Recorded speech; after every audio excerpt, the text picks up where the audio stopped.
I'm Farhan Dalla, transformational trainer, and welcome to Elevate Your Life, a transformational podcast, an invitation to take the journey towards your deepest self.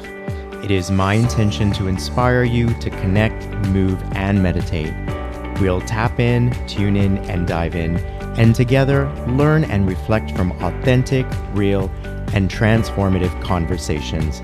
Let's get started. In the card, Tehzeeb decided to draw a Navroz card for Aya's uncle. He drew the traditional wheatgrass roji and tied it with a ruby red ribbon. He decorated the card with tall tulips, rainbow-colored eggs, and spring bumblebees all buzzing around. He couldn't wait to show Aya's uncle. When they arrived, Aya's uncle's house was decked with fairy lights twinkling above the bricks, colorful streamers hugging the porch columns, and dozens of balloons on either side of the front door. This seems different, thought Tehzeeb. As much as Aya's uncle and Rahima loved to decorate for Navroz, this seemed a bit over the top. What was going on? Tehzeeb's parents looked puzzled too. He followed them across the front yard. Before they could even knock, the door swung open. Aya's uncle grinned at them, his arms spread wide. Acho, acho, under acho. Come in, everyone. Navroz Mubarak. Hello, everyone, and welcome back to a very special edition of Elevate Your Life, a transformational podcast. And that was an excerpt from the book titled Mehndi Boy, read by the author himself and my guest today, Zain Bandali. Welcome. Hi, thank you so much for having me. Thank you so much for being here and for sharing this book with the world. I have lots of questions for you, and I can't wait to share your story and talk about the book. But let's continue with your impressive introduction with this bio. Zain Bandali is an author, poet, and unapologetic diversity advocate. His debut children's book, Mehndi Boy, is a Silver Birch Express nominee and was recognized as a best bet by the Ontario Library Association and as a best book for kids by the New York Public Library in 2023. Zain studied at the University of Waterloo and was awarded the Upkar Arora Social Impact Leadership Scholarship for his work in creating a grassroots community initiative. Even in his day job as an HR professional at a leading financial corporation, Zain strives to bring the values of diversity, equity, and inclusion to everything he does. He is an avid vegetable gardener, but cannot always stomach the chili peppers he grows. Zain, welcome to the show. Thank you for the warm introduction. Okay, so how hot are these chili peppers?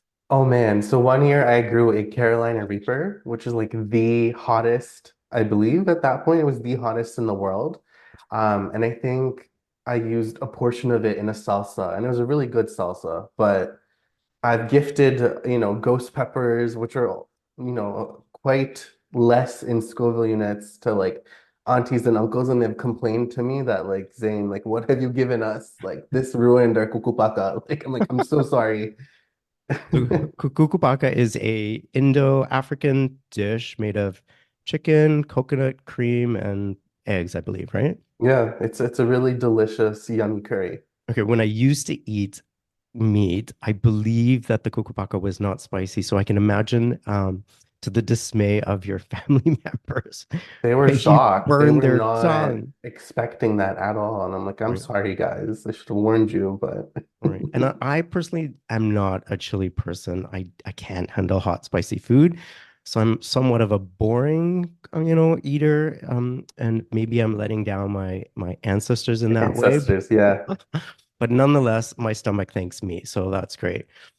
So Zain, congratulations on the publication of your book. How does it feel?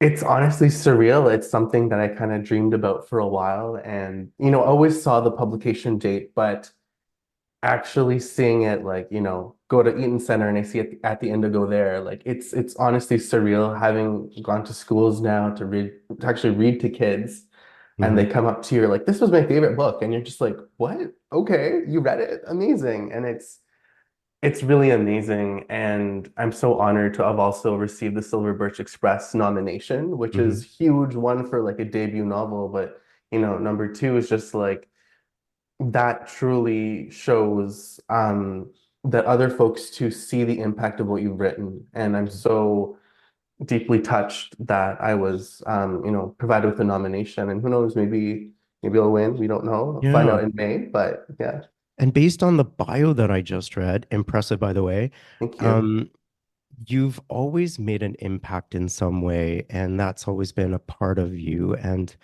can you tell us a bit about this award that you got, the Upkar Aurora Social Impact Leadership? What does that involve, and why did you receive it?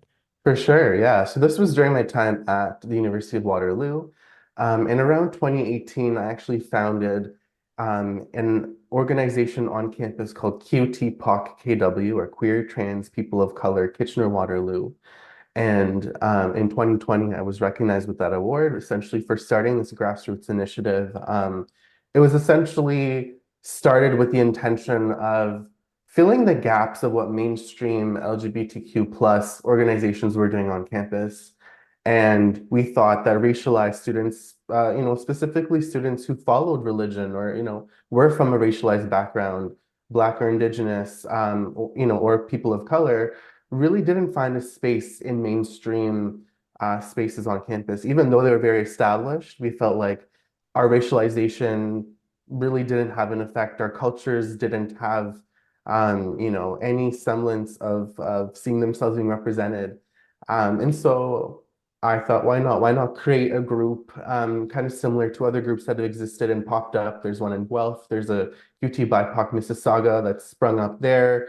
Um, there's different groups in the suburbs and different campus communities that have erupted with essentially trying to create space for these unique intersections that we live. And, we did an art showcase, we did discussion groups, we participated in a film festival, Rainbow Reels. We were a part of a Unity Iftar, which was an LGBTQ plus um, open, welcoming iftar for folks at that intersection as well. So there's so many really cool events we did under QT-POC-KW, and I'm glad that I was able to create something that still exists today and serves quite a number of students at Waterloo and the greater KW community. I love that. And I love that how you are making a huge social impact on many levels, including children, as well as people at the university level, because all of us matter and all of us deserve to be seen. And you have a strong voice in representing us. So thank you for that. Yeah, Yeah, Zain, as you know, each one of us has a very unique coming out journey. And I was wondering if you could touch a bit about yours today. sure. Yeah. I don't know where I should start, but I guess I'll begin with I was around 19 at the time. And for me, coming out really wasn't about liking boys as much as it was just how my gender was kind of changing. This is around like first or second year of university. I have a nose ring that I got around that time. I started wearing shawls and, a little bit more different clothing that you would consider for a straight boy my age. And so when I finally told my parents, I know I was like massaging my mom's feet and I was like, yeah, I don't really like girls. And she's like, what? Say that again. And then I said it again, and I'm like, I don't really like girls. And she's like, okay. How old are you at that point? Sorry, you're 19? I feel I was around 19 at that Okay. point, yeah. And Mhm. then she's like, say it again, maybe repeat it. And she's like, okay. And then she kind of talks to my dad. She's like, did you hear that? And then he's like, yeah. And then I think he either goes for a walk or something, and then it's just me and my mom chatting for a bit. And then later, my mom's like, so what do you think to my dad? And then he's like, well, it's your body, it's your soul, it's your Allah. Just be a good person. Like, that doesn't matter to me. And that was probably one of the most affirming moments because I honestly wasn't sure how my parents would take it. They'd Mhm. always been somewhat progressive, but also, had made comments in the past like, oh, I hope we don't have a gay son in the family or something like Oh, that. they said that. Okay. At different points, I've even heard like an uncle call another person a chakka, or which means a derogatory slur, which means a gay person in Hindi, but like very derogatory equivalent to the F Mm. slur. Right. And so, a lot of them have come a long way, and it was never like I'd say growing up very homophobic, but you'd hear some kind of shady things. But I Right. think the moment of me actually coming out was very positive and showed that like my parents were totally okay with it. They'd met, previous partners of mine, or one or two of them at least, and it was really quite nice to be kind of welcomed by my immediate family, and nothing really changed. And I think for them, it was like, it made sense. They're like, we always had an idea, but we didn't know how to bring it up. But it really paved the way for me in a sense too, to have that conversation quite early on. I think I was quite lucky that, I was able to have that and be welcomed by my parents. Yeah. That's great. I'm glad that you had that support. Now, do you have any siblings or cousins that you spoke to about, coming out, and how did Yeah. that go? So I do have a younger brother, and I know actually initially when I came out, he didn't really understand what gay meant. He's Mhm. like, "Oh, I thought it was like a bad word," and it's like, "I didn't realize you were gay." Like 2 weeks later, I'm like, "You were literally there. You didn't take that in that I came out."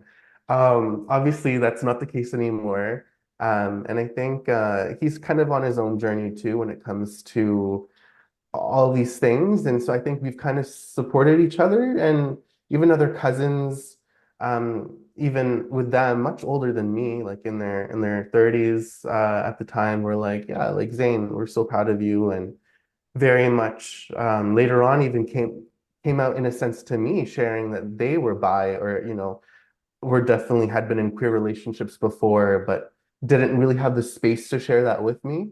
And even for a lot of the allies, they've been huge in terms of just supporting me, even with the launch of Mehndi Boy and just coming out and supporting me no matter what. So I've been very lucky to have cousins that have been great allies to me through this process. That's great. I want to shift gears and talk about Mehndi Boy.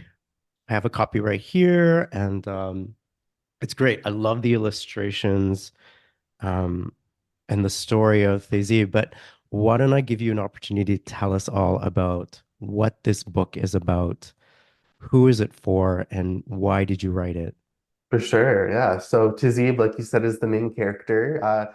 It's really about his journey with this ancient form of body art expression that he kind of just stumbles upon during kind of what I mentioned earlier, or read earlier through that excerpt, was through a Nowruz gathering that he attends. So they're celebrating the Persian New Year with friends and family, and that's kind of his first exposure to what Mehndi was. As a very fashion-loving, stylish young boy, like he really enjoyed it and picked it up quite quickly. And the entire book is kind of his evolution of wanting to express himself through Mehndi, just as any other art form, whether it's like sketching or like, painting. And most people in his community and his family are very excited for him, except for his Ayaz uncle, who kind of struggles with what he sees as something that's for girls.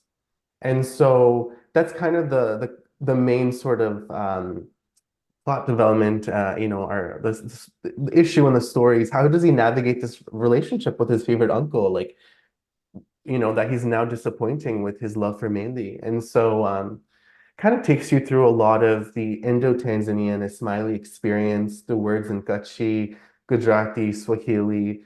It goes through a lot of like Ismaili themes too. There's a lot of Easter eggs. If you're an Ismaili Muslim, you'll notice some very unique parts of the illustrations that I was quite, Hmm. intentional when chatting with Jani Balakumar, my illustrator, about making sure I have aspects of my identity and the specificity of my identity throughout. So it's all about pushing gender norms in a kid-friendly way and really questioning like, hey, why is this any different than any other kind of art form? And the question to the answer, or the answer to that question is it's not. It is very much the same thing. It is art, and the only reason why we don't do it is just because, back in the day, pink wasn't Hmm. for girls, it was a boy color. Heels were worn by, French dignitaries. They're not worn anymore. The thing is, gender changes. And in that sense, I really wanted to push a boundary and just kind of really ask that question. Why not? Why Yeah. are we so scared of a little boy putting flowers on his hand? Right? Yeah, I love that. And I have a bit of a Mendy story myself. Oh, okay. Yeah, well, I think honestly, I was in my 30s, and it was my brother's wedding. And I had Mehndi done on my entire back, and it went from like my neck down to my waist, and my all my arms. It was like, and the running joke was that mine took longer than the bride's to actually do. But I mean, no one really saw it because I had a shirt and a suit on during the ceremonies, but I did take some pictures and whatnot. But that was sort of like my first, I want to say, major experience with like trying Mehndi, and not in my mind did I think at that time, was this for girls or boys? But in thinking back to my childhood, it was not something that I saw my dad or my brother wear. Exactly. Yeah. Yeah, and you and I come from the exact same background. Like I have origins from East Africa. I was born in Tanzania and ancestry from India, just like yours. And I have to say, this is the first book that I've come across where I could completely see myself in and relate to. I mean, everything, like you said, from the illustrations, which was very intentional. And I definitely picked up on those references, but also from the foods, the culture. I honestly wish that there was a book like this when I was a child growing up. And so I think that if I had, I would have felt maybe seen. And in a world where it didn't always feel so inclusive. And so was that your experience, or do you have a similar experience growing up as well? Absolutely. And like, let me talk about growing up a bit more. Like, I would say for me, Mandy, just as like the nose piercing happened, the shawl kind of happened around the first few years of university, Mandy became one of the first expressions of mine to really explore my queerness because it was something that, I think we often see as a form of femininity in our culture. But it was a really beautiful art form that I just started doing all the time and like practicing on myself. And actually, even yesterday, we had some Navroz celebrations at my Jamaat Khana, which I go to Tobacco Jamaat Khana in Toronto. And I have been asked for the past like 7 years to like essentially go and do Mehndi for the aunties, for the kids. And I'm there with the other Mehndi artists. And so I don't claim to be the best at all. I'm pretty mediocre, not like Tazib, but just being recognized by my community and seen as someone who can very much be a part of that as well. And I think that's really the crux of it all, is like the fact that I in my own community am a Mehndi boy who does Mehndi at kushalis and celebrations, and growing up it was something I loved doing. So in that same sense, I was like, why not encourage other boys to do it? Because like you, it was like I kind of noticed growing up that boys didn't do it, and I loved it. So I thought it was strange, and I was like, why is that? And I really Mhm. want to deconstruct it. And what you mentioned about that specificity, like that was like completely intentional. Mhm. A lot of times East Africans like to joke that we're a dying breed. Mhm. Which is interesting because a lot of us, like at least my parents came in like the 70s and 80s. Some of us are first or second gen. Um, for me, I wasn't born in Tanzania. I was born in Canada, and I very much grew up though with that like mixed fusion culture. And I often call it a diaspora of a diaspora because that's truly what we were. We lived, a lot of us, our families in East Africa for 4 generations. We developed a Creole in our language. It was a mixture of Gachi and Swahili. We as Ismailis have such a unique experience too of language, of shared culture. The fact that we're celebrating the Persian New Year with a Indo-Tanzanian family, celebrating, African foods and heritage with a South Asian art. I really wanted to bring all of that together because I think that's oftentimes what the Aga Khan, who's the spiritual leader of the Ismailis, talks about is pluralism. This idea that like let's not just tolerate each other, but let's actually celebrate one another. And even if we are different, so what? Like we can still build, we can still grow, we can still contribute to a society together. And that's what I wanted to really show is like, there's a lot of intentional representation, even just of different folks in the book. I wanted to show like a Punjabi Bibi as the neighbor. I wanted to show, the different races of children lining up to get their mehndi done. I wanted to show a lot of that uniqueness. And so a little bit of a long-winded answer, but I hope that kind of demonstrates why it was so important for me to write.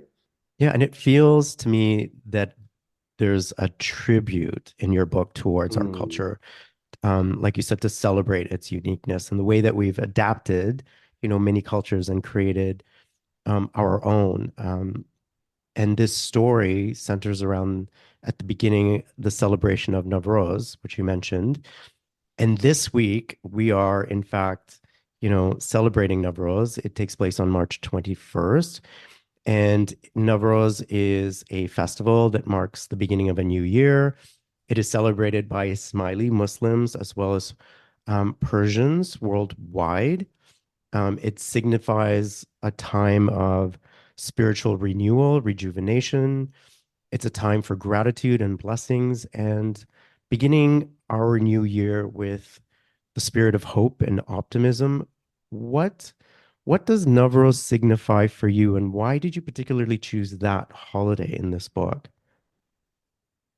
there's a bunch of different reasons. They'll say the first one would be like, I think we've heard about the Eids. We've heard about Eid al-Adha, we've heard about Eid al-Fitr. Navroz or Nowruz, as you correctly explained, is the Persian New Year. It's something that is not just for Persians, it's also for Afghans, Central Asians, Tajik communities, Baha'is, Zoroastrian, other Muslim groups that live in those regions, and Ismailis. Like it's a very unique holiday that's again not just celebrated in Persia, it's celebrated in East Africa and now in Canada and India, like where the diaspora went. And so I really wanted to pay a tribute, like you said earlier, to this unique festival. And in a lot of senses, Navroz is important to me as someone who loves to garden, as that first kind of beginning of like, now we want to sow seeds. Now we want to, finally say bye to that winter. And in a way, it's the better new year. Because rather than try to force resolutions in the dead of winter, where we're trekking through, snow and icy conditions, Navroz is about that time where we're now going with spring. We're going at a time of renewal, perhaps when the new year should have been, rather than the Gregorian one, which throwing some shade to them. Um, but it made sense to me. So I've always had a personal fascination with this time of year, just because I love how it really speaks to me as at a time of rebirth and renewal. Mhm. One that again goes with nature rather than against nature. Yes, and it's definitely a more welcomed time of year, as you mentioned here in the city of Toronto. Um, I love this. On the release day of Mehndi Boy, you say it took a lot of energy, a lot of believing in myself, a lot of fighting imposter syndrome, and a lot of showing up for my inner child, reminding myself that my truth, my queer, South Asian, Indo-Tanzanian, Ismaili self deserved to tell a story that truly represented my journey. Tehzeeb represents me, my boldness, my desire to dream of a world where artistry in boys is celebrated, where femininity is not a weakness, but a superpower, where families rise up to celebrate the whole child, even if it goes against stubborn gender norms. Um, how much of Tehzeeb is in you and how much of you is in Tehzeeb? Is that the right way to phrase that question? That's an interesting way to put it, actually. So when I go to school visits, a lot of times I'm actually asked if Aya's uncle is me, because I guess I kind of look like him. Yeah. And I'm like, in a way, he kind of is me. Like, not really, but he does kind of look like me. I needed him to be a zaddy, if you will. I was intentional. Like, he has to look a nice haircut. It just so happened that Johnny created a character that was very, a very dapper looking uncle. Right. But to But he's family, so he's got to have some, yeah, qualities that physically look like you. I can see that. yeah, for sure. And maybe he is. I think there's a part of me that wasn't open to queerness initially, even though I was often called gay, by my peers for a very long time before even I knew what that meant. And I think there was that like, um, even for queer people, we really do need to break barriers and for ourselves and come to terms with our identity. And so, in a way, even if you have a stubborn uncle, I think it's kind of indicative that like we're all kind of on a journey, like whether you're queer or not, like understanding and accepting queer and trans people does take work, even if we're part of that community. But to answer your question initially, Daisy is very much representative of my inner child. You know, while it's not me, it's not my life in the sense that I lived that story, it's very much inspired by like a niche experience of maybe even asking the question, like, what if I was from a young age encouraged to do Mehndi? What if I was able from a young age to really like hone in on those skills and practice on everyone and really get to like celebrate, right? And so he is me, but he's also not me. He's kind of my wish for a future where Mm. that could be a reality. And he could also be someone reading this book right now and seeing themselves in Tehzeeb. Absolutely. And there's so many like little, young boys where like their moms will send me a picture on Instagram, be like, this is my son. Like he wanted to do Mehndi before Navroz, and like, or other kids who come up to me and tell me like, oh, you're the author. Like I really loved your book. And like, I do Mehndi too now. And I'm like, it's honestly just so heartwarming to know that like this, ancient form of art is still being celebrated. And for the first time, like we're pushing it in a way that like even boys can enjoy it too. And Yeah. not be shamed for like literally wanting to draw like a flower or a soccer ball on their hand, which really seems so basic. Right. But the thing about, gender norms is sometimes they don't make sense. And so this is the way of just pushing it and be like, hey, why not? Right? Right. I remember I was in Paris last fall and I saw a portrait at the Louvre or a painting, and it was little boys in little dresses. And if I hadn't read the description, I wouldn't have known if it was a boy or a girl. But aside from that, once I read the description, I realized that the idea of boys wearing dresses is not new. Like originally, this was all okay until some of this came about and somebody decided, no, that's for girls. Mm. But there was a time where that was not even a conversation. Like that was just considered okay. Yeah. It's very fickle in that sense, where it's like even the idea of like, for instance, in an Islamic sense, there's kol or kajal, which is sunnah. So men actually, according to sunnah, the Prophet Muhammad's life and following his life would actually put eye makeup, like literally eyeliner, and that's okay. But if we Hmm. want to talk about mehndi, sometimes we get a raised eyebrow where it's like, actually, no, why not? And Yeah. there are actually a bunch of cultures worldwide. In Sudan, for instance, where men actually will put henna on during wedding ceremonies. And even in the South Asian context, maybe not where we're from in terms of the diaspora in East Africa, it was uncommon. But there are, and even in Pakistan and India, like there are in more village contexts where men actually do put mehndi on, and it's not actually seen as weird. But it's interesting how even like one diaspora of people can really shift a narrative over a couple of generations. And so now it's kind of not really doing anything different, but shifting back to what we actually were always doing. Thanks to books like Mehndi Boy and to your work. So thank you for that. And I love this. You say in an Instagram post, borders and binaries are colonial constructs. To dismantle them, I look to my ancestors, both blood and chosen. I learn from their struggles and victories. I learn from their poetry, art, legacies, activism, and resilience. I remind myself that my people have always existed. Healers, poets, saints, teachers, musicians, the list is endless. I belong to this lineage. Can you talk a little bit about this? I love what you've written Love here. to. Yeah. Thank you. Well, first of all, I want to say thank you for like reading my Instagram so intently. It's honestly been a while since I've had these posts in particular were very raw and authentic. But I will say for me, my queerness, it was through Islam and it was through my culture that I really came to terms with my queerness, which is really odd to say for other people because a lot of times there's this big like big gap of between like religion sucks and queerness is this and but I Mhm. think it might be even a generational thing, but for me it was like when I learned about the fact that there are Sufi saints who, very much lived what we would consider now to be queer or homosexual lives that are celebrated in ghazal, in qawwali, in kalam, in poetry. And I can give you a few examples. You will be shocked. There's so many examples of Sufi saints who lived lives that were not heterosexual, who very much were celebrated. They were holy. They are celebrated to this day. Their renditions of songs they continue to be sung, but they very much lived against the grain in traditionally Islamic societies, and they were celebrated in many instances.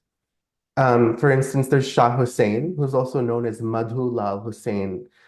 He was based in Lahore and is actually buried next to his Hindu lover. So Madhu Lal Hussain is a composite name. It's two people. Madhu Lal was the Hindu lover, and Shah Hussain is the other is the poet himself who wrote a lot of Punjabi kalam. And to this day, a lot of his music is still sung by mainstream Pakistani artists. And again, they're buried together in Lahore. Another example is Siraj Aurangabadi, who lived in the Deccan region of India.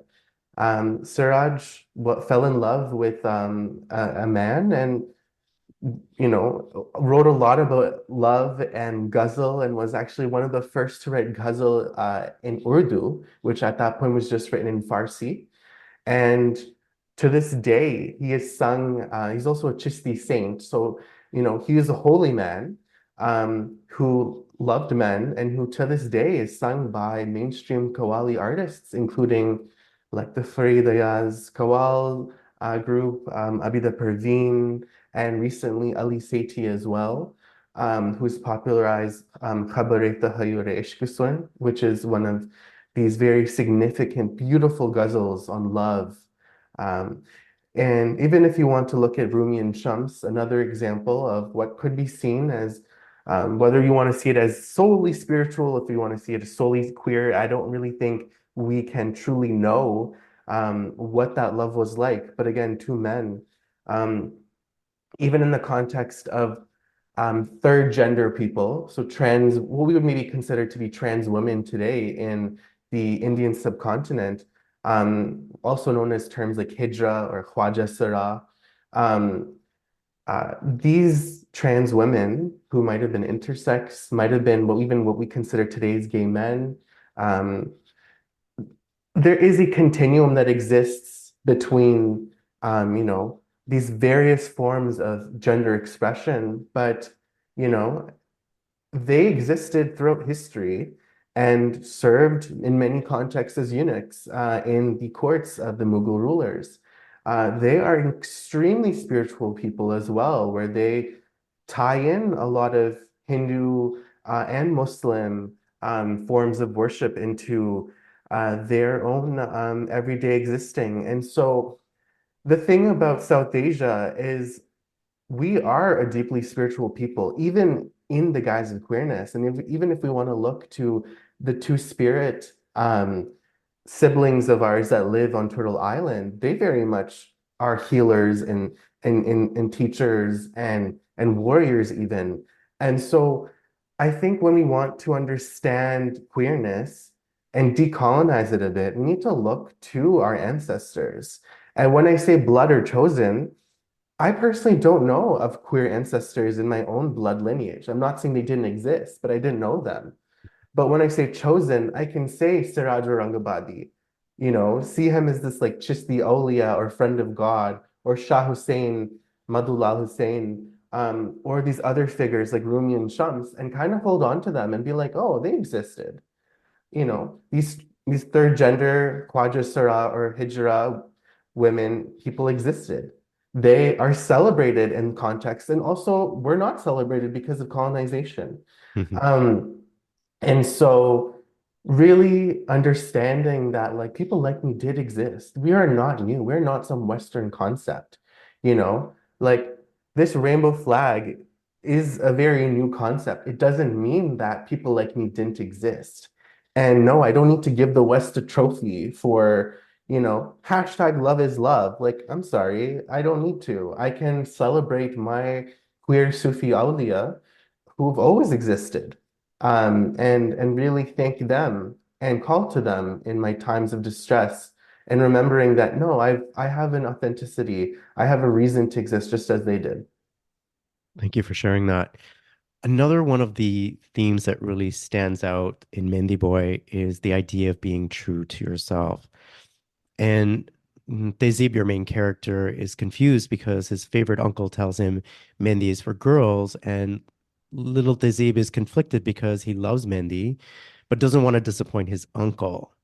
And isn't it true, like you said, that many of us have faced situations, especially with family members, where we are afraid of being our true selves because we don't want to upset or hurt the people that we love?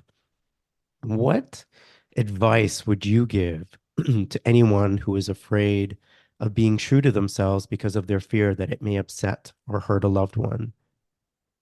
The first thing that comes to mind is choose your battles because there are times you will need to hide it because it's not always going to be, a situation where there's going to be a happy ending, so to say. I think there's always going to be a happy ending to an extent, but depending on the openness of your parents, depending on the openness of your family, even saying Ismailis, for instance, like East Africans who have now settled here for at least, we're second, third generation, we're finally at a space where we are able to be pretty okay with queerness. But that is not the same for other folks in the Ismaili community that are from like the Indian subcontinent, from Pakistan, from Afghanistan. We are not there. And so no one is asking anybody to come out. If it's safe for you to do so, then by all means, take that courage and take that first step. Talk to people who are like, your allies, your cousins, even an aunt and uncle that you can trust. Go there, start there, and eventually make the rounds to your parents and immediate extended family if you think that's something you can do. And if that's something you can't do, then no, I wouldn't say come out because it is not something that might be safe for you. I think coming out is also a really white concept. Sometimes we do need to live lives that are a little bit, not to say you can't be authentic, but you might not be able to be authentic with everybody. Even for me, there's days I'm picking battles. I'm like, do I want to dress more queer today? Do I want to look not as straight, or do I want to look, like I'm celebrating myself? And it's a constant conversation and it changes with time. And I think just giving yourself that ability to like be like, it's okay. It's okay if today I don't want to look a certain way. Mm. Especially if I'm going to a family gathering, if I want to tone it down a bit. Or it's okay to also be like, yeah, I'm gonna push boundaries a bit. I'm gonna wear that shawl. I'm gonna say those things at the, Thanksgiving dinner table. Like it really depends. And I'd say you yourself know best what that could look like, right? And so um just to keep that in mind. Yeah, I think you've touched on important points. Excuse me, your safety is primary, the first and most important thing. And you have to consider that aspect, especially if there's risk of physical harm in that situation. Like you said, it is an ongoing conversation that you have with yourself. And I also think the more that you learn to come into terms with not just who you are, but your comfort with that Mm, and how you choose to express that, and how that can continue to grow. I mean, I always thought, not always, but after I came out, that I was comfortable with who I was. But last December, I had the opportunity with my family to go on Family Feud. And one of the questions that was asked was around my dating life as a gay man. mm, And so now I had this live audience, television cameras in front of me.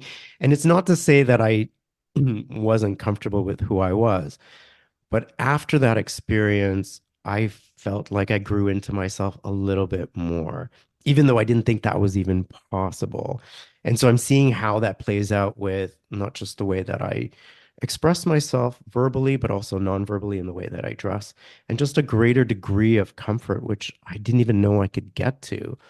So I like how you said it's situational, but it's something also that grows with you with time. absolutely. It completely evolves. And I think as I've grown closer with my mother recently too, I think I've been able to really, we can't talk about everything.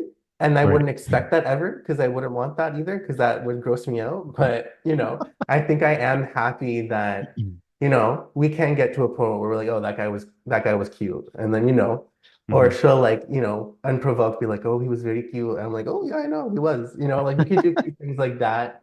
Um, so it does evolve and it'll surprise you. And I think Hmm. that's one of the blessings of life. And I'm glad that you could be yourself. And even the idea of being your authentic, true self, it really changes with time. And Yeah. just, the way I presented when I first came out versus now is totally different. Mhm. And maybe I was more in my like twink, femme, skinny boy era back then. And now I'm in my more like otter bear adjacent kind of like, Uncle Aya's looking sort of. Uncle Aya's auntie core, like, I'm doing something else. But Hmm.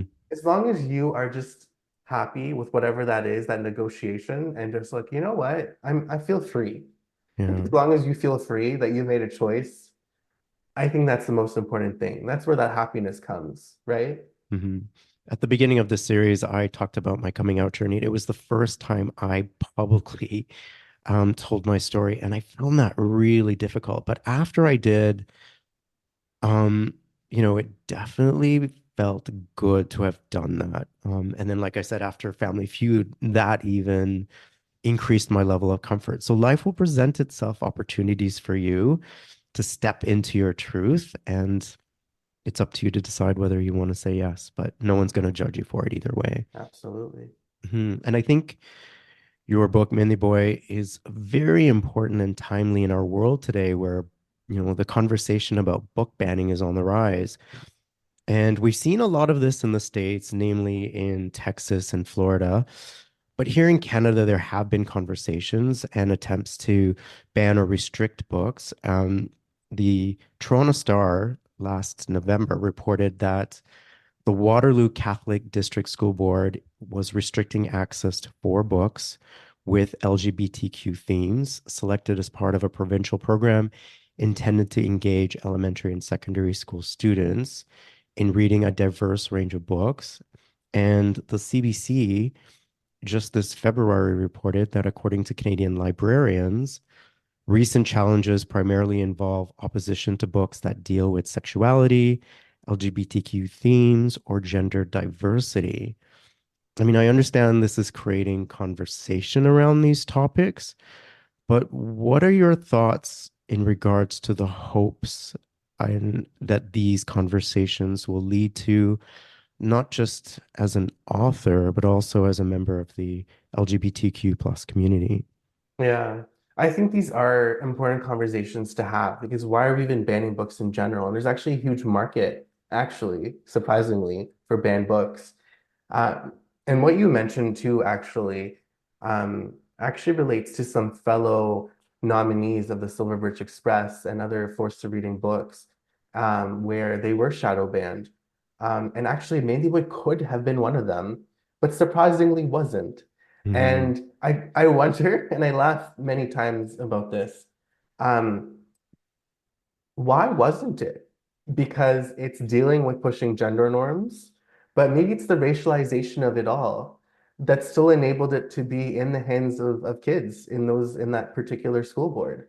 And so it's kind of funny. I find it funny where I'm like, you guys are so white that you didn't know what Mandy was.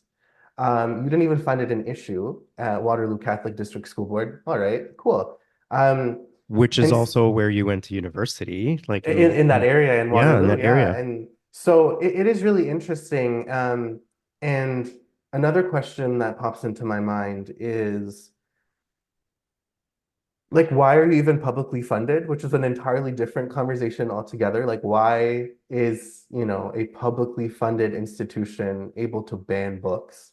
Hmm. Um, At the end of the day, though, I can understand where people are coming from, but I also find it a little bit disappointing. I can understand if it was a private school, but a public, Catholic school board shouldn't be banning books.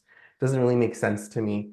Um, but I want to talk a little bit more about why I wrote Mehndi Boy the way I did.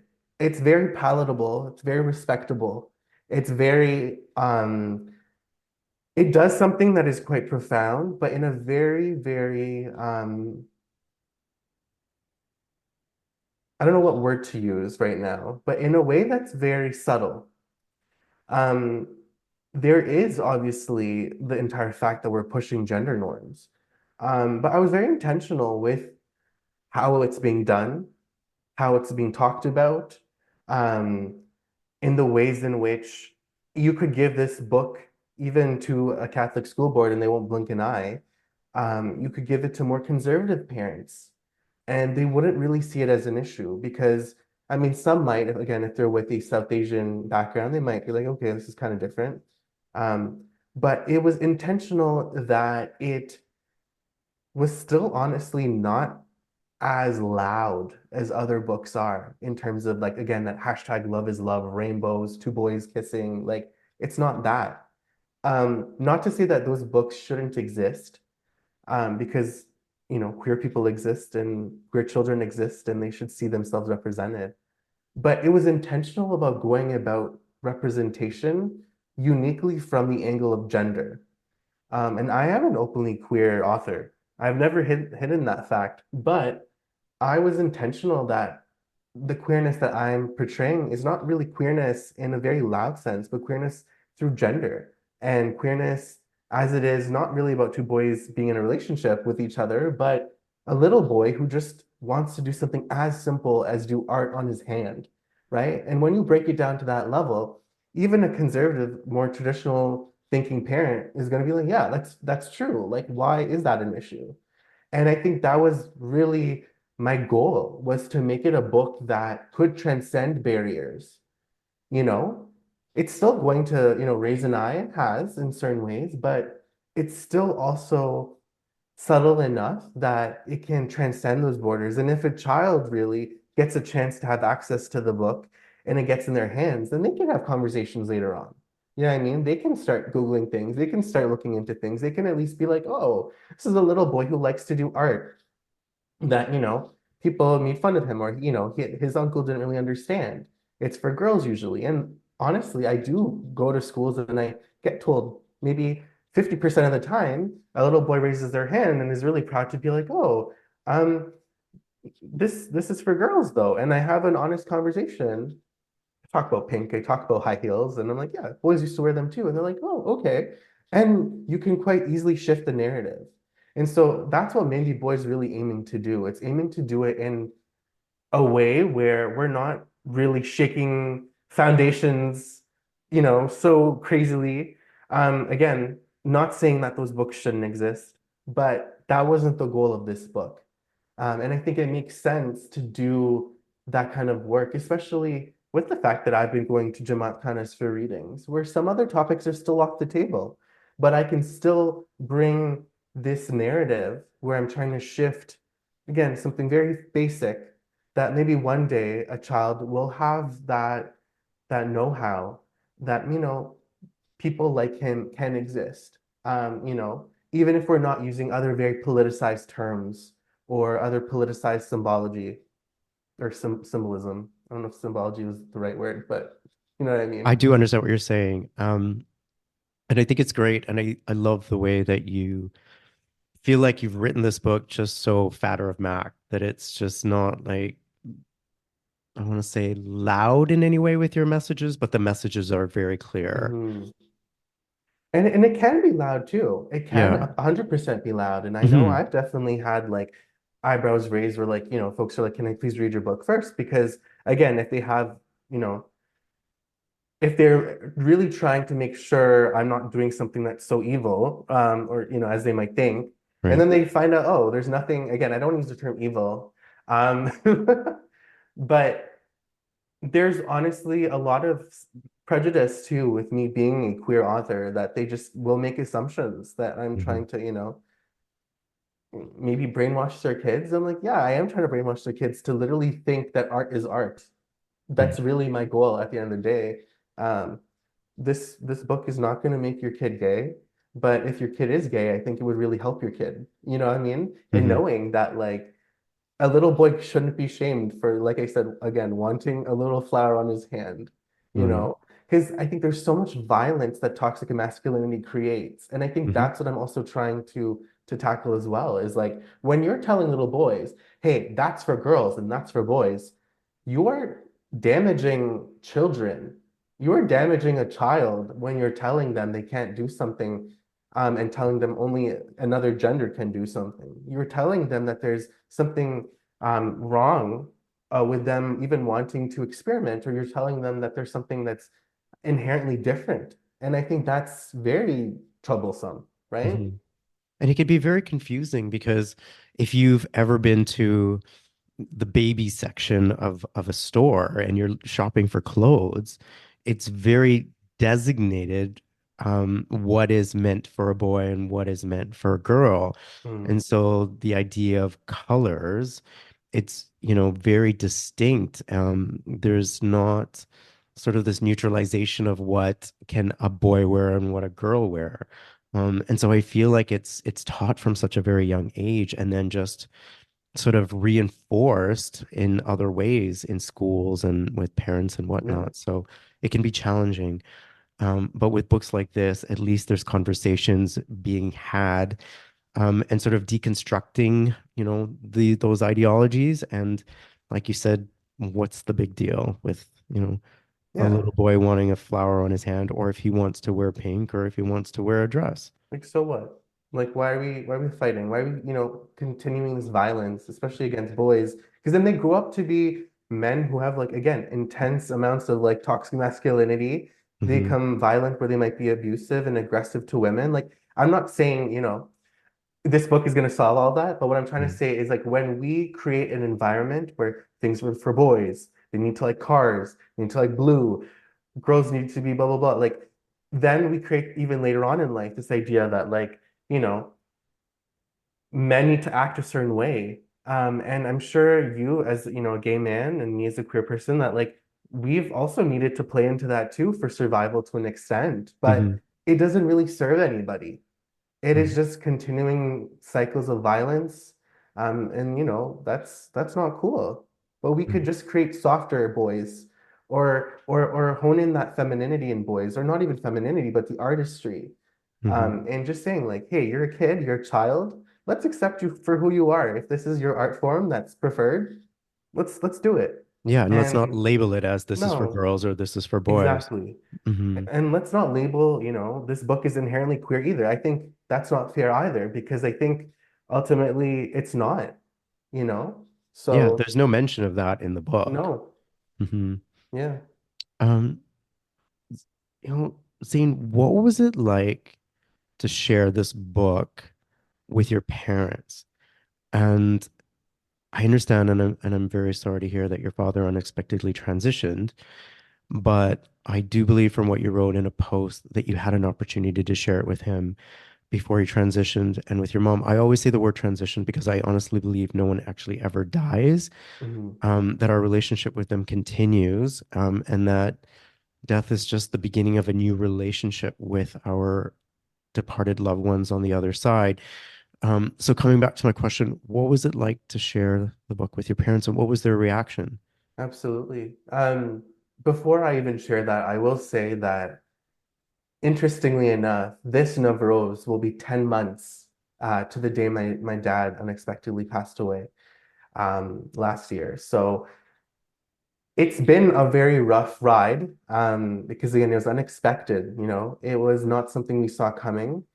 Um, but luckily, as you correctly pointed out, I did get to share an advanced review copy. So not all the pictures were in there, but it was more or less the same book that my dad and my mom got to read together um, around this time last year. So it would have been around a year ago. Um, and I don't know if this is just an immigrant dad thing, but my dad is a very introverted person.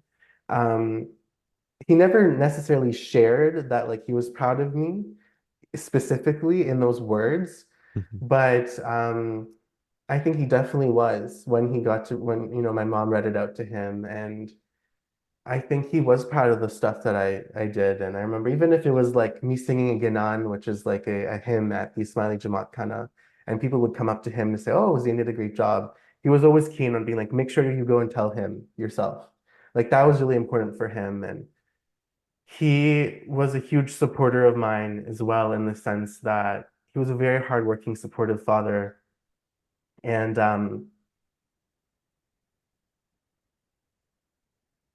I'd actually like to go into a bit of another discussion about, in Mehndi Boy, you'll notice that like there is a father who's in the story, and he's in one of the illustrations and or one or two of the illustrations, and but it doesn't really have much talking, Hmm. which is interesting.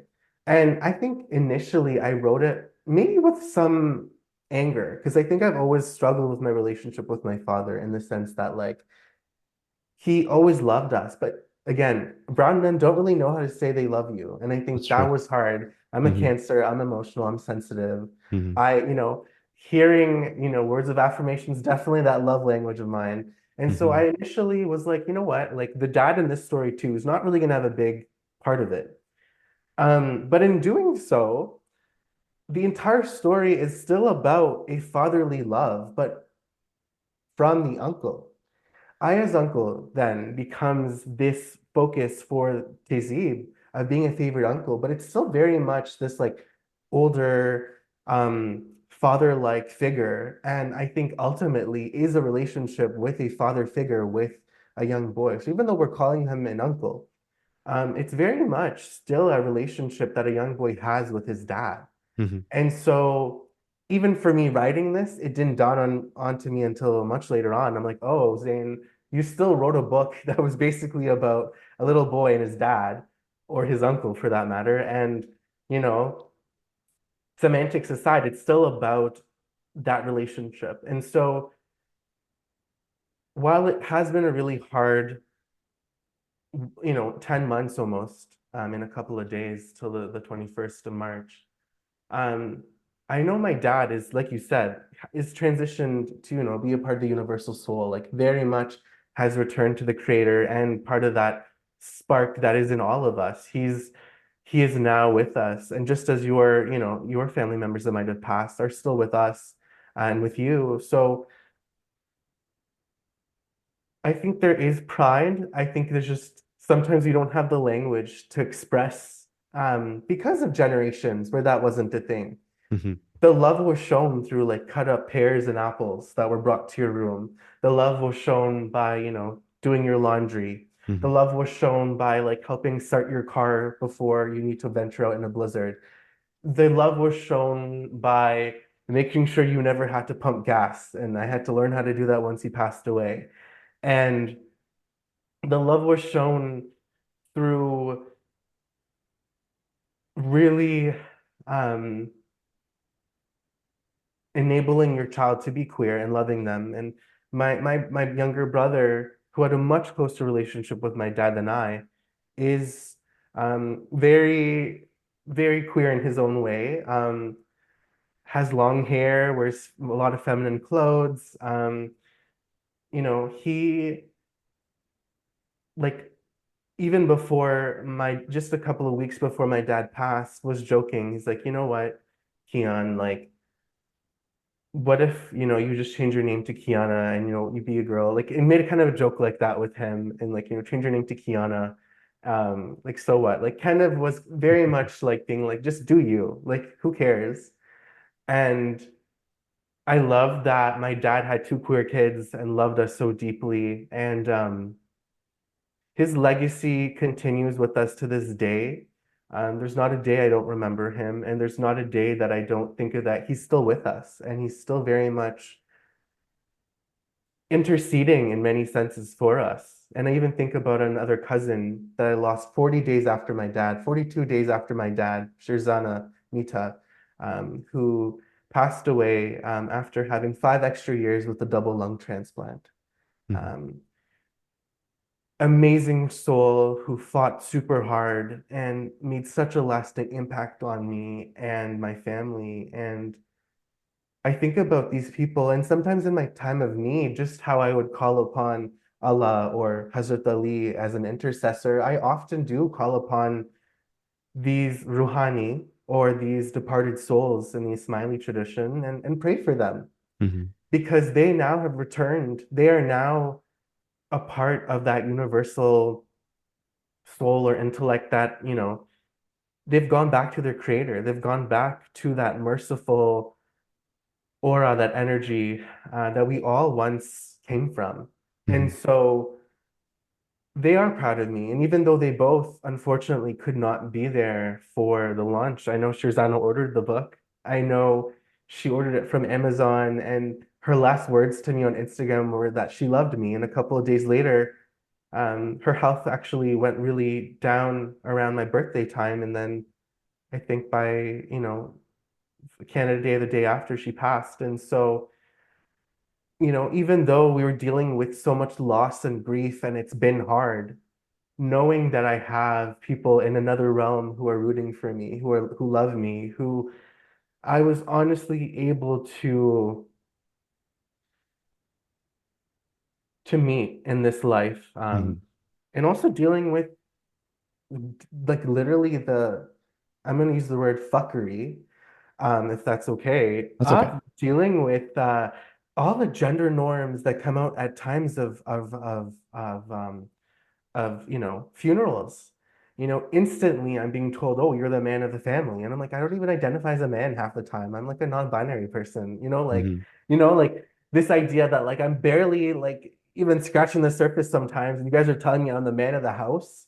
You're not even letting me grieve the death of my father, but I'm being told, I need to now be this father-like figure to my brother, and I need to be like this man of the house to my mother. I'm like, no, my mom is the one who's next in command, not me. Hmm. This was her husband, and I deserve every right to also grieve my father. So it was really jarring, right? And having a launch of this book, though, was an immense amount of happiness that I simultaneously was almost forced to still celebrate during such a like very sad, chaotic couple of months. And like 4 months later, after my dad passing, I'm launching a book, and it was sad. I dealt with a breakup too, which sucked, right? Like a week before my dad's passing, I was on a new medication that was really screwing up with my like everything. It was a Hmm. lot of transition, but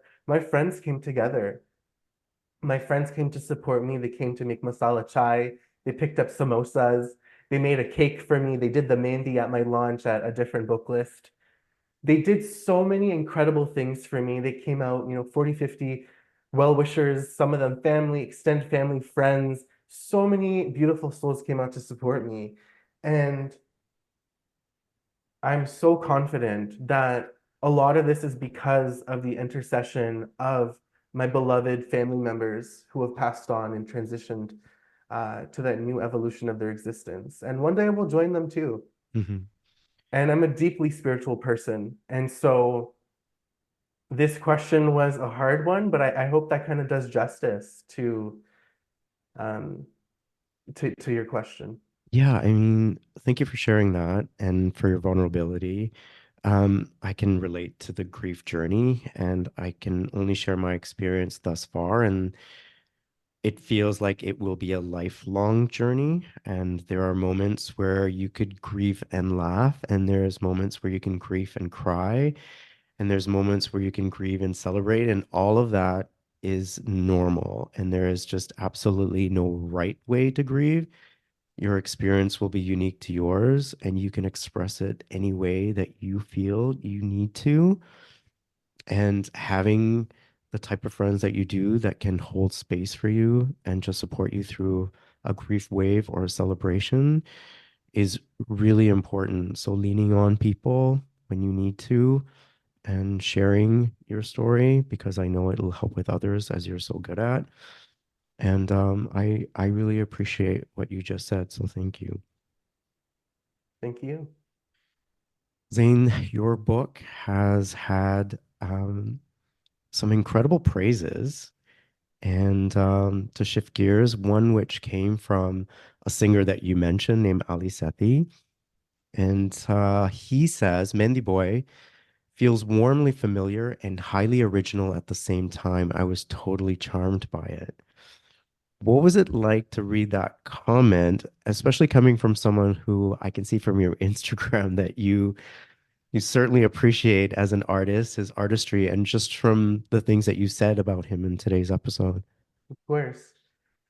I was very honored, honestly. Ali, I think Ali's also been on his own evolution through his artistry, and Pasuri was the most Googled song of 2022. Like, again, most Googled song. Like, it's a pretty rad endorsement to get from him. And I was really glad and I feel so honored to have that. And as you know, like, um, Ali Sethi has been a favorite singer of mine for a couple of years. And I mentioned a lot of those Sufi awliya and saints earlier. And I was remiss to share that it was truly because of Ali Sethi and his Misake Ishq tour. So when he first kind of started out, he had done a tour, one that went to the Aga Khan Museum, where he brought Ali Asani, who was a very famous Harvard professor, who's done extensive work on the Ghanaic literature of the Ismaili community, beyond the Ismailis as well. So Harvard professor, and then you have Ali Sethi on stage as well, who is singing a lot of beautiful Sufi works on love, on ishq.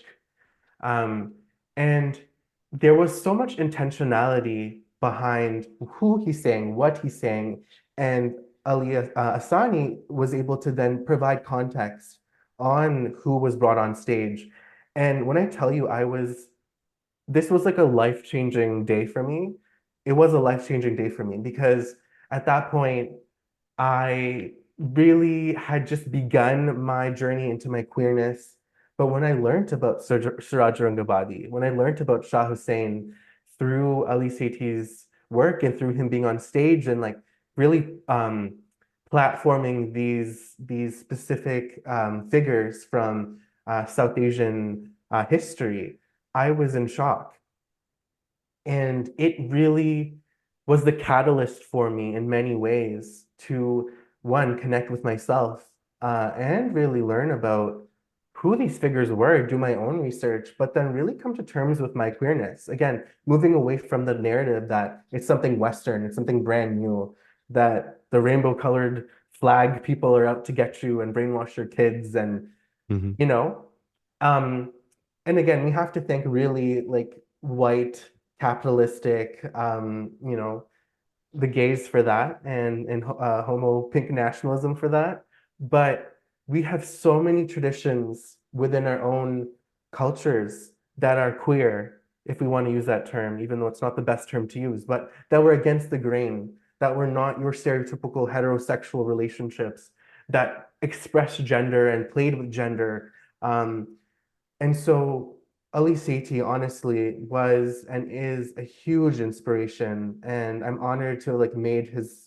friendship and acquaintance. And Mhm. whenever he's in town, I've been lucky to like, find a way to give him a hug or say hi. So he's been huge in my journey, and I'm a huge like lifelong um fan. And in a way, like not everyone gets to meet their idol, Mhm. but he has been an idol for me in many ways because of the work he's been doing in the Pakistani context and beyond. And the diaspora beyond just this very like partition idea. I think people across the world, including the Caribbean, including like various parts of North America, Europe, have been so excited to listen to his work. And so I'm thankful for him for being a catalyst on my journey. Yeah, and I can appreciate everything that you've said about him. I've just only recently come to learn about him and his music, and it was mainly because he recently released a collaboration with Bollywood singer Janita Gandhi, Hmm. and I worked with Janita Gandhi on a project. I got to personal train her for a video shoot that she was doing, and when that song came out, it was the first time I heard him sing, and I was floored by his talent. He has an incredible range, and I will definitely be adding a lot of more of his tracks to my Spotify playlist because he You are is very late to the game, but incredible. that's I okay. know, I know. Like, how did I miss the most Google artist of, was it 2023, 2022, yeah. 2022? You know, I would also recommend, so my initial falling in love with his voice, my mom actually sent me his first song, Umran Lagiya, hmm which is Coke Studio. And when I listened to his voice for the first time, without having any idea of who he was or his work, his politics, or anything, I was like, there is some queer dard, some pain in that voice. And I mean, I wasn't wrong. Right. And so he is incredibly talented. And I often say the most talented people are probably queer because there's something of our experiences that really transmutes. Well, we need to transmute our pain somehow, and it's often Mhm. through the arts. And Janita Gandhi, incredibly talented. Also, we have a Peel Region connection. I Mhm. remember listening to her perform at Celebration Square, learning that she's originally from, you know, this Brampton. area. Yeah, and it Yeah, was she's from so Brampton. amazing. And so I'm so glad that there's a connection there. And that song, a Mhm. banger, Right? and love the video, love the imagery, love the Yeah. UK kind of like vibe. It was Yeah, incredible. the video was shot in London, and Mhm. just this morning, Janita posted a video of her with Ed Sheeran, and she's playing the track for him, and he's listening to Oh, it. that's so cute. And I was like, way to go, Janita. That's my girl. Amazing. Thane, oh my goodness, I could keep talking to you for hours. And I want to also be respectful for your time, but I've really, really enjoyed this conversation. I've learned so much from you. I cannot thank you enough for sharing this book into the world, for your art, your poetry, your activism, for all that you do for us, for our communities. You have inspired me in so many ways. I want to dive into more history relating to our queer ancestors a little bit more, and maybe you can guide me through that. I would love to get a playlist from you of Ali Sethi's music, of some of your favorite tracks. So please share that with me. And by all means, if we ever get a chance, I would love for you to do some Mehndi on my hand or anywhere else, like on my back, whatever. But I would love for you to do that. I'd love to experience the author of Mehndi Boy, share his artistry as a Mehndi artist on me at some point. But before we end this episode, I'd like to wrap up with having you read just one more excerpt from your book. Absolutely. And before I begin, I just want to thank you again for this opportunity. And truly, like, this was an amazing conversation. And who knows, maybe I'll be back for after my next book or something. And totally happy to chat with you Listen, if again. you are available, I will book you. 'Cause You're I'm such down. you're a busy guy, but I I will know. make the time to speak to you. You can count on it. Absolutely. Okay, so let's read a little bit more. Thezib tried to stay as still as a sculpture. He watched as she delicately drew daffodils and daisies, painted perfectly teardrop-shaped paisleys, checkered diamonds along his fingers, and filled every last space with vines, squiggles, and the coolest complicated patterns. Before he knew it, she had covered his hand with a glamorous garden. A garden that reminded him of the Navroz card he'd made on the car ride there. Tizib's heart danced. He'd always loved drawing designs in his sketchbook, but now it was as if his hands were the paper, and the more he stared at his palm, he could almost feel it come to life. He knew he had to try it for himself. He knew he had to try it for himself. That was Zain Bandali, and the book is titled Mehndi Boy. I will have in the description of this podcast where you can contact Zain and where you can also pick up a copy of this book. Zain, thank you so much. Thank you so much, Farhan. Take care. Bye bye. I'm Farhan Dalla. Thank you for taking the time to listen to today's episode of Elevate Your Life, a transformational podcast. I hope today's conversation has elevated you in some way and inspired you to connect, move, and meditate. I'd really appreciate your support by following and rating this podcast. Come back soon and join me for another transformative conversation.